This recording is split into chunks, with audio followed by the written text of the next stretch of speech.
بإلغاء أضحية العيد الكبير.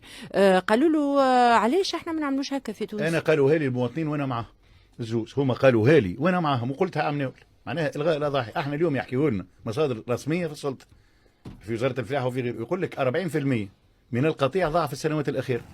اليوم خويا وليد اللي قاعد صاير إذا كان ما نعملوش الحل هذايا، ما هو ثم مطر ولا الحشيش موت برك الله ولا التو ما زالت في رحاب يحكي لك يشري في بطل القرط ب 30,000 وهي بطل القرط ب 6,000 ولا ب 7,000 تو، فهمت كيفاش ولا؟ معناها الحكايه هذه معناش خارجين منها، والحكايه هذه كان ما نعملوش القرار هذا خاطر زاد ديجا في المغرب الناس اللي كانت تتحضر في العلوش اللي هو كيما عندنا احنا تو خاطر ثم انت في بالك العلوش تو يشروا فيها عمره جمعه ولا؟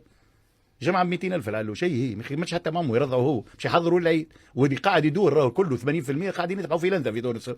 هي ذكر يخلي فيه العيد شهرين اخرين يولي بمليون ونص، تو يذبحوا في ساعه يذبحوا في الفطيمه وفي النعاش وفي البركوس اللي هي باش تعطينا بعد القطيع. الساعه هذه الجانب مشى وذكر قاعد يحطوا فيه على شيره باش يبيعوا في العيد. احنا كان ما وقفناش الحكايه هذه السيركوي نتاع الاعلاف غاليه وانا نصرف عليه وانا نمشي. انا ما نجيبش نفهم في تونس علوش يفوت 800-900,000 كيما كيلو اللحم ما نجيبش نفهموا في تونس تحب انت يفوت 25,000 فرنك. انا حتى تو 35,000 راهي مش بامكانيات المواطن التونسي. كيما سياره شعبيه ب 30 مليون، الشعبي في تونس ب 6-7 ملاير. ماهوش ثم تسميات ثم تسميه تجيب 55 تلاقي حتى اللي وردوه من برا جابوهم من رومانيا ب 35 ب 36 غالي سي وليد غالي معناها كي باش ياخذوا هو كيلو بتاع اللحم 4 لحمات باش يحطهم في الدار. اليوم هذايا اللحوم الحمراء انا واحد من الناس اعتقد انه حل، والمغرب زاد جربته قبل ومشيت الحكايه هذه خاطر باش نقعدوا اليوم العلف غالي هاكم نقصتوا هنا حطينا واللي يغلى في تونس ما يرجعش للتالي. اليوم كيلو اللحم ب 52 وب 53 وزاد حتى المورد هذا مع انه ينقص شويه 15,000 راهو مش موجود بارتو. زاد اللي في فوشان راهو مش باش يهبط البرشا سنترال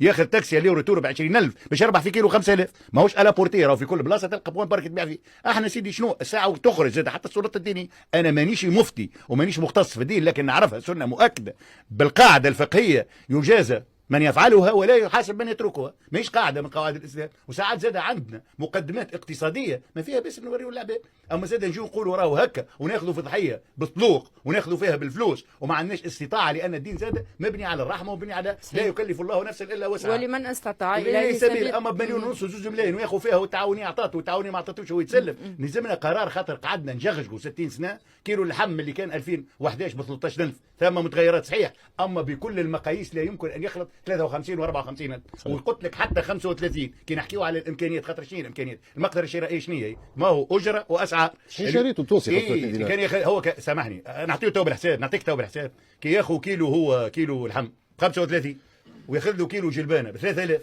38 ولا 3,400 ب 3,000 شفتها خلينا نمشي بالسياسه وربع قناريه ب 3,000 و3,500 ايوه ياخذ له كيلو بطاط هذا تكلف 50,000 الجلبانه هذه وما تقول